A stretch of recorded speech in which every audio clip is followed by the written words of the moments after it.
My name is Craig James Pietrowiak. I am the founder of the International Screenwriters Association. Well, I mean, the ISA is an all-encompassing website, as everybody probably knows, for screenwriters. What I do is a lot of development in regards to new features for the site, and ultimately creating, new aspects or benefits to the platform to help connect writers to all the tools they need to succeed and ultimately get them to representation or get their project sold. Well, right now, I'm actually watching Cheers again. It's brilliant. The writing is amazing. And I'm actually also watching The Office, which is also brilliant and amazing. So I've been in a comedy space for a little while here recently. Just trying to keep light. We got a lot going on at the ISA, as you know, and the goal here is to, ease the pressure up a little bit. But some of the shows that I love, my favorite show of all time is Breaking Bad. And so having watched Better Call Saul recently, the writing from Vince Gilligan and Peter Gould is incredible. And one of the things that I loved most about that show and or the writing is them writing themselves into a corner. And that as a challenge, I think is fascinating for all writers, is to, there's a sequence in the last season, which is broken up into two pieces, where Walter White goes into, or he's sitting in a Denny's and he's doing the 52 in the bacon on his plate.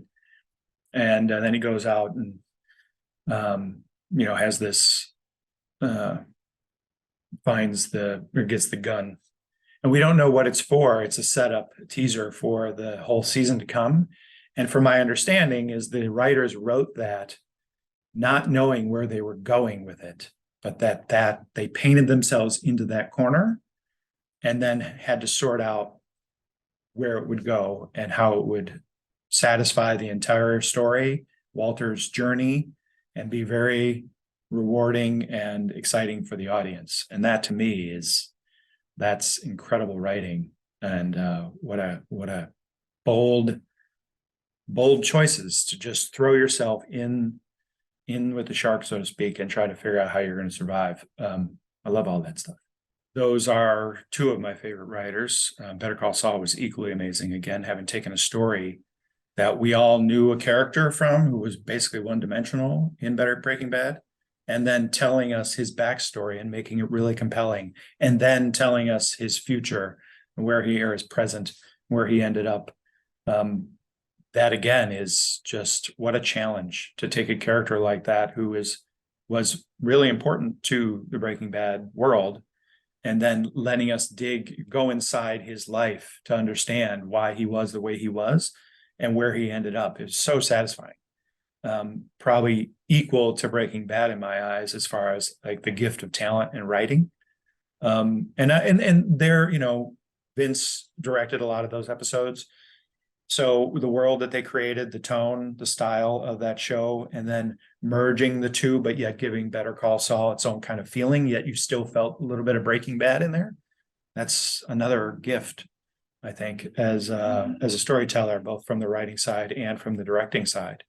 Pretty amazing stuff. Way back when, so I was interested in acting and pursuing acting, and but I had gone and started a mortgage company with a friend. And when we were selling the company, I was going to move to Los Angeles to pursue acting, but I was 28 years old, had nothing on my resume, nothing but like an acting class, a community acting class. So I was thinking, and I was also a background on the Untouchable series with William Forsythe.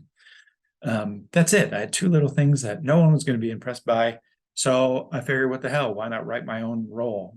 So I wrote a screenplay and had some money from the mortgage business. So I got my friends together and we shot a little independent film. And I had such an amazing experience doing that I'm like, oh, I should write another one and put myself in as the lead of that one as well. So now I have two things on my resume to go to Los Angeles with. But the more I got to writing, and then when the second film actually got into some small festivals, all the positive vibe or response was on the writing part of it. And I wasn't expecting that. And I had never taken any writing classes, so that I was getting that kind of, reinforcement. I'm like, oh, well, maybe I should look into this some more. And so I did, started pursuing more of the writing. Ultimately, that's how the ISA was born, because, or part of it was, didn't know where to go to improve. There were some websites that were out there, but it was, kind of a little bit here, a little bit there. And I'm like, well, why can't it all just be in one place so that I can learn all the tools that I need, and then get, have a guide towards getting into selling my projects. And that ultimately is part of the root of how the ISA was born. I'd kind of been directed by my family, parents, to be in the business world in college. And then I had a bad accident, which messed up my path. Plus, I hated most of the courses that I was taking in college. When it started out as accounting, then it moved into finance and operational management, and some of the things I just didn't connect to. And I still was drawn into the arts. Well, when I had this accident, the school asked me what was it that I really wanted to do with my life. And to stay connected to the business world, entrepreneurial management really fit based on their evaluation. So the school created this entrepreneurial management degree for me, first one at the university. And they based it on a program from another school. And I was the only one to graduate in entrepreneurial management. And it was totally in alignment with who I am as a person. I think it's like, as you go through life, you go through these little discoveries. And even though I really was drawn to acting and I wanted to pursue that, with tremendous stage fright, as you know, I've had like a horrible stage fright my whole life. But there was something about it that I really wanted to get in front of the camera. When I, by necessity, ended up directing the second project because we didn't have a director, I'm like, yeah, I'll do it. It just fit with who I am in the entrepreneurial space. So I was producing, I had written, I was acting, and I was then directing, learning all the tools, all the pieces of putting a film together is just in alignment with who I am, I think, as a person, and why, the ISA again was kind of born, and why I love managing and running this company, is because I love working with all different departments and understanding all different aspects of what we do, and what we're trying to do for writers to understand their needs. So it's like these pieces just, if you would have said to me, 20 years ago, this is what I would be doing, there's no way I would have seen this as a trajectory. But looking back, seeing one layer over time after another, it totally makes sense. I love being a part of the whole thing. When I have written screenplays to when go to, even four-walling one and screening it for friends or an audience of some sort, getting it into festivals, being in the editing bay, doing everything, not doing everything, because I'm not by any means an expert in all of it.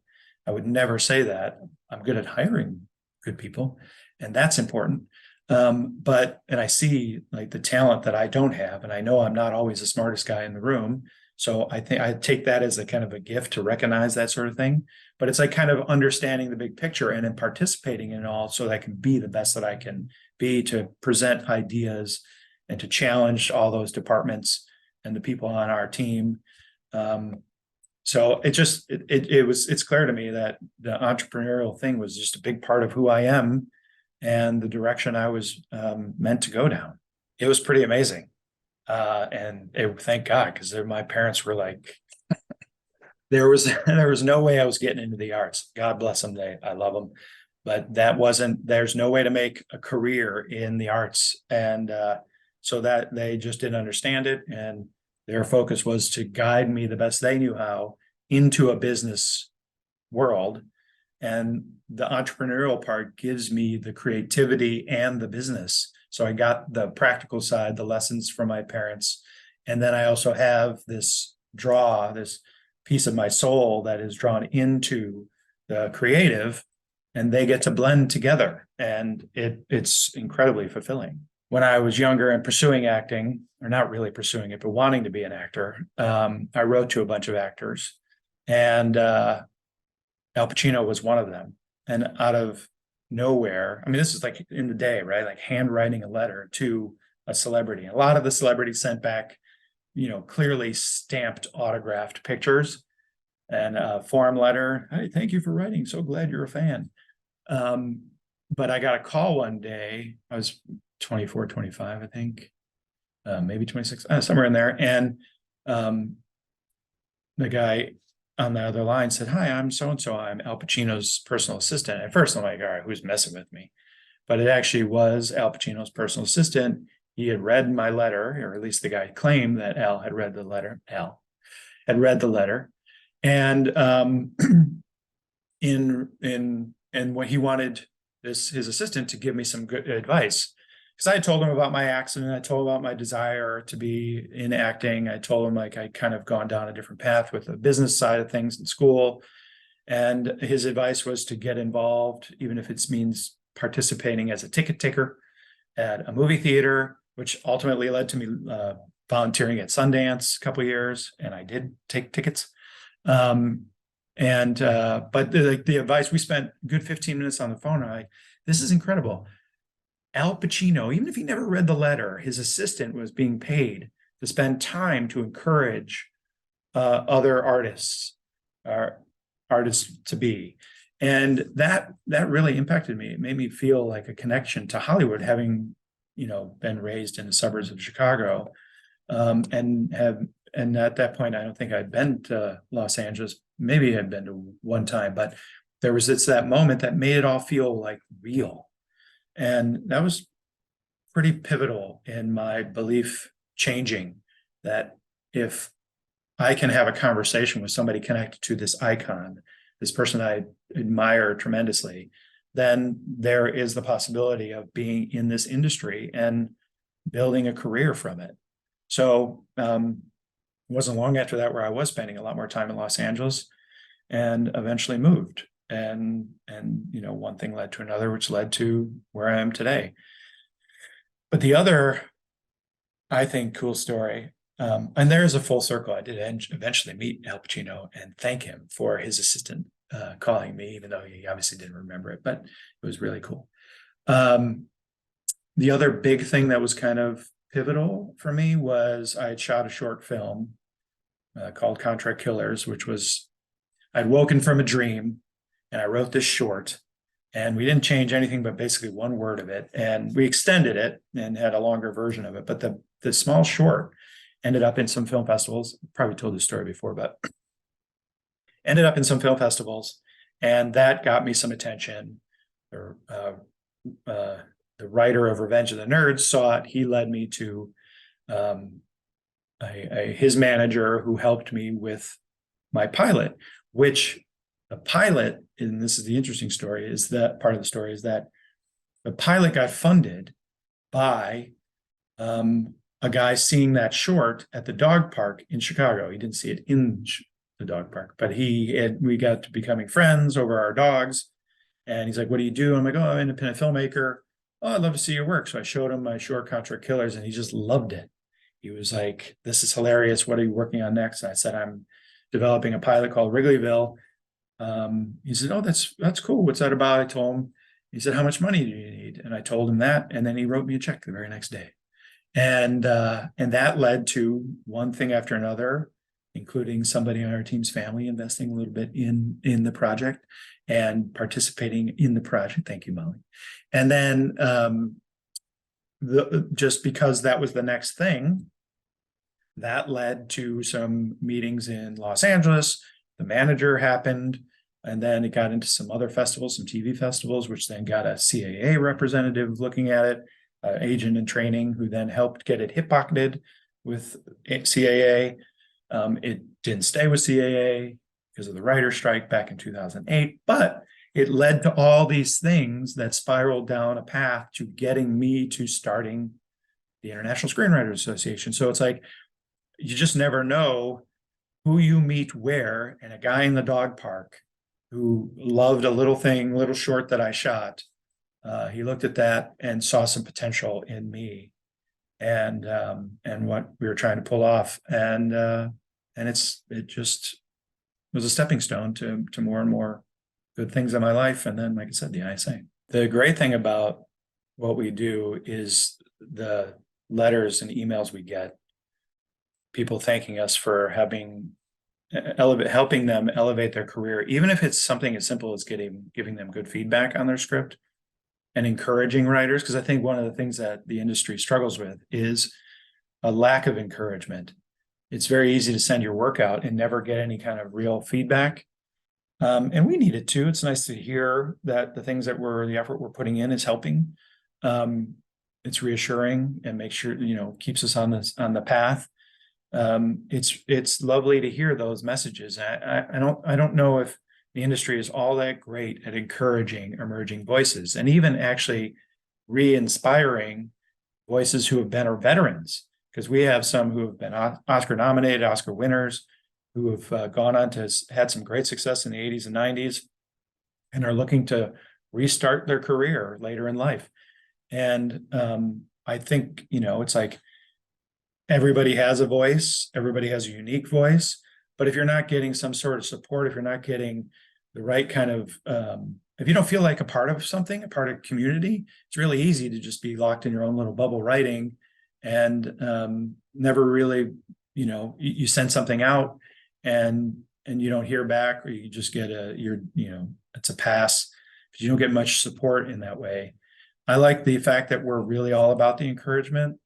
That's what gets me up in the morning, is like, how many writers can we encourage? How many writers will encourage us to help encouraging them? It's just like a cycle of love, it's really exciting to be a part of. It's something that I've seen grow more in our team in the last 5 years, and why our team has been here for 5 to 10 years and going on. That's incredible. So it's nice to have members, because it's hard to write a screenplay, and you're, like I said, you're working in this little bubble a lot of times, and it's really nice to just have some sort of support to just keep us going, keep encouraging us to keep moving along and keep working at it and keep developing the craft. In life, yeah. People talk about being in the moment, but I really think it's critical to be in the moment and to be very at peace with whatever's going on inside of you. That includes, like, if you're struggling to write, being at peace with that. If you're being inspired, to let it out and just keep going. If there's parts of you that you're resisting because they're too personal, I think it's nice to go ahead and challenge yourself to write it out anyway, to just get it out. They talk about a vomit draft a lot. I think it's very cathartic to let all those deep, dark thoughts out on paper, even if you just delete it all and never share it. So it's like us being in the moment of what you're feeling at any time, to express it as best you can while being respectful of other people and how you're expressing it. I mean, I think that's a big part of it, is like, you can live your life and go down a particular path and be in the moment for you, but you also should be consciously aware of the people that you're affecting. So everything isn't about you, it's about a collective. So I think people do struggle with the difference between what being in the moment is and it's being more about me. There's nothing wrong with being selfish. It's just a matter of, are you stepping on other people to get the thing that you need or want out of life? I think there's a nice balance in being in the moment, is being in the moment presently with you, but also all that is surrounding you, and being aware of that. And if you could really be in presence with the people around you while you're presenting your ideas, then you can take in feedback in a new kind of way. You can people can criticize your work and you can hear them, because you're not judging them, because it's not all about you. It's about being together in the moment. So I think those words get a little bit misinterpreted, but it is things that I live by. So try to be present with everything that I'm experiencing, even if it is going against what I thought should be. If I continue to if I were to have gone against what the moment was for me way back when I wanted to be an actor, the ISA would have never formed. It would have never become what it is today. So I I had a vision of what I wanted out of my life as an actor, and yet it kind of went down this other path. And I've didn't know it then as much as I know it now, but I did trust a lot of that. There was a lot of resistance, but the more I surrendered to what was happening in the moment and opened myself up to other people's perceptions of me and what I could do to bring value to the world, the more I really felt like in tune and connected to the world. And the ISA has become a more joyful experience for me, and I think for all of our team. And I think we're just working together in a more fluid motion. So, I mean, it's a long answer to a simple advice question, but I just think being very present with the experience that's happening around you is you just never know what's going to be revealed, and that's fascinating to me. This can be a discouraging industry, but take in all the advice or feedback that you get and seek it out. Seek out as much feedback as possible, because I'm going through this right now where first time I've been working with a partner on a screenplay, and we've been developing the screenplay now for 3.5 years, and we seek out feedback over and over and over again after we complete each version, each draft. And I don't want to say we're on draft 25. We label it as 25 because it's not like legitimately different drafts, but there's at least 7 or 8 solidly different drafts in there. And we've been so comfortable. It's frustrating, asking for feedback, hoping that this time it's going to come back and there's going to be a consider and they're going to really understand the story we're trying to tell. But it doesn't always work that way, and you have to be at peace with that. So the way I look at it is now I'm looking forward to the criticisms. When I get notes back, and it literally just happened this last time, just got notes back on Monday, and I'm like, give it to me, bring it. I want to hear what's not clicking. And weirdly enough, because of the 7 previous times of doing that, we're finally at a place where we got to consider through another company under pen names, by the way, so that no one knows who it is that's writing it. But each time I'm taking it in and I'm absorbing the feedback, and yes, it feels personal because you pour all this heart and soul into your project, and then you want people to connect to it, and they just didn't. It's like, ah. But now I'm like, all right, great. I'm going to keep doing that. I'm going to keep using it as a means. Like, all right, they don't get it. I'm going to get them there. I just use it as a tool to encourage me to just keep working at the craft, doing the research, trying new scenes, new sequences, moving things around, and listening to the notes inside a lot of these, gifted readers.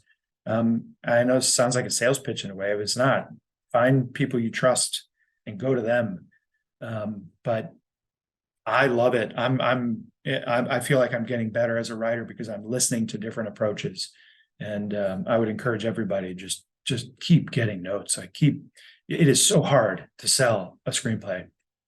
It is so hard to write a perfect screenplay, because if it was easy, the same people we win in Oscars year after year after year. It's just not easy. There's so many pieces that go into it with from the writing to the acting to even the casting part of it, to the directing of it, and then the music and all the aspects that go into layering a story that eventually turns into a film.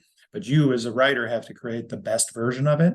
And if the readers aren't giving you the feedback that you anticipate or hope for, just take it in and then find a way to get it there, and just keep working on it and polish it, because that is our job as writers, is to get the world clear to the people who are inevitably going to finance it. So it's our goal, our mission, our obligation to just keep improving until you get more and more people saying it's undeniable. And then go out there and make it.